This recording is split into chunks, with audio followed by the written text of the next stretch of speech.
Hi guys, स्वागत आहे तुमचं दीक्षाच रेसिपीजमध्ये. तर चला तर मग आज आपण काहीतरी नवीन बनवूया. कारण की भाज्यांचा रोज रोज भाज्या काय बनवावा खूप कंटाळा आलाय. आणि मुलं पण रोज तेच भाज्या तर खाऊन खाऊन कंटाळले, तर बोलले मम्मी आज काहीतरी नवं बनव. तर म्हणलं ठीक आहे. तर इथे मी बनवत आहे कढी आणि तुमच्यासोबत शेअर करीत आहे. तर इथे मी कढी बनवायला 1 कप दही घेतलं आणि 1 वाटी आपलं चुनपीठ घेतलं, हरभऱ्याच्या डाळीचं पीठ. आणि याला मी मिक्सीमधून फिरवून घेत आहे. तर फिरवायसाठी 2-3 कढीपत्त्याचे पानं घातले, 1 मिरची घातली आणि ते मिक्सीमधून फिरवून घेत आहे. कारण की आपले जे हरभऱ्याच्या डाळीचं पीठ आहे ना, तर त्याच्या गाठी नाही राहावं म्हणून मी फिरवून घेत आहे. तर इथे मी तडक्यामध्ये राई घातली, जिरा घातला, मस्त तडकू द्यायचं त्याला. आणि त्याच्यानंतर कढीपत्ता घातला, मिरची घातली आणि हे आपण फिरवून घेतलेलं आपलं टाकून दिलं. तर आपल्याला हे कमीत कमी ना 10 मिनिटं शिजवा. जोपर्यंत याचं तेल सुटत नाही तोपर्यंत शिजवा आणि त्याच्यानंतर पाणी घाला. तेव्हाच आपली कढी चवीला उतरते. हेच कढीचं सिक्रेट असते की कढीमध्ये याच्यामुळं चव येते. आधी आपण जे टाकलं दही आणि ते शिजू द्यायचं 10 मिनिटं आणि नंतर पाणी घालायचं.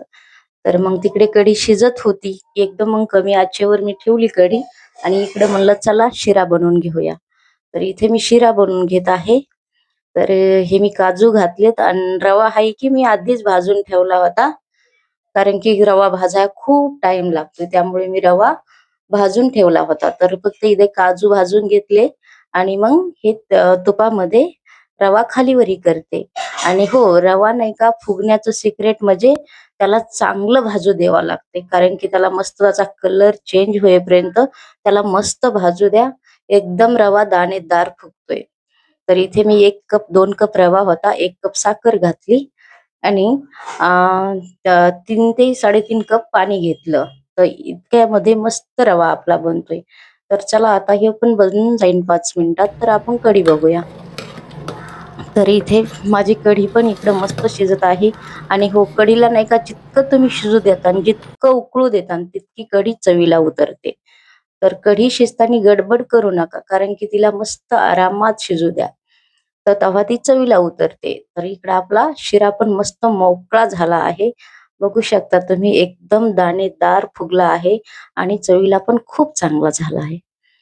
तर इकडे आपला शिरा पण झाला, कढी पण झाली आणि एका साईडला मी कुकर पण लावलं होतं भाताचं. तर आज काहीतरी नवीन खायचं होतं म्हणून आज मी बनवलं कढी, भात, शिरा.